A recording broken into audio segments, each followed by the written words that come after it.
This is CBS 2 News at 6.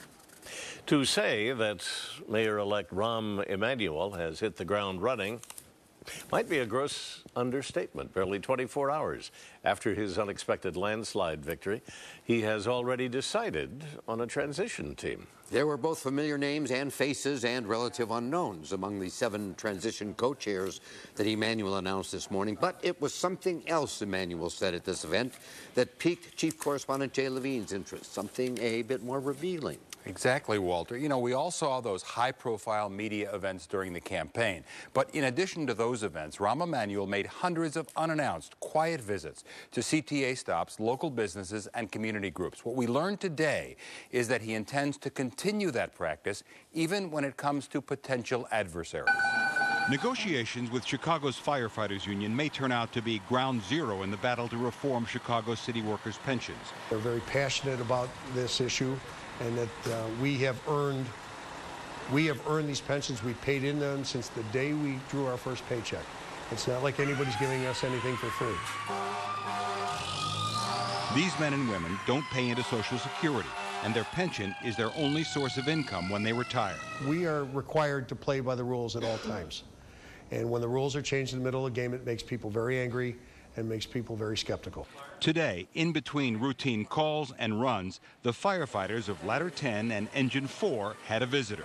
I did 2 fire stations today, 1 yesterday. The mayor-elect spent 40 minutes with these firefighters, sitting around this table, drinking coffee, and pledging to visit every shift of every firehouse in the city. They were very happy with the fact that he came out and wanted to talk to them face-to-face, one-on-one.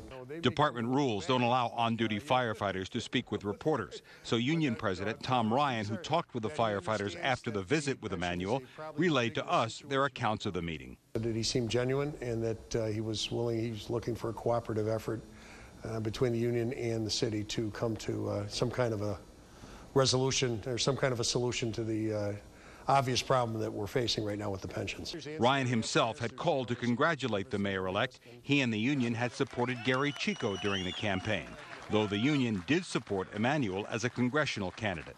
What I told him, and I left this in my message, is that I've always taught my children that no matter what the competition is, whether you win or you lose, at the end of the game or whatever you're doing, you go to your opponent, you shake hands, and then you move out. You wish each other luck and you move forward, and that's what I was doing.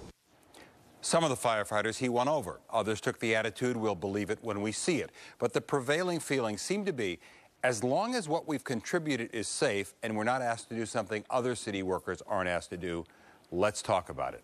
Bill and Walter, local to the firefighters, one of the toughest bargaining units in the city. If he can convince them that he's trying to be fair, then he's gained something. Well, that's a heck of a story, Jay, even to know that they are now considering dealing with Rahm Emanuel. They were pretty seemingly dead set against it for a long time, and they've got to find $50 million a year to fund those pensions. Can Emanuel do that?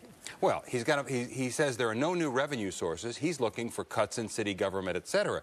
But the pension cuts he's talking about, renegotiations he's talking about, going forward, everything behind you, everything you've paid in, everything you're owed up to now is supposedly safe. It's what's going forward where they have to make the changes. Same thing being done on the state level. You know, maybe Wisconsin really has had a good effect because everybody knows how much worse it could be.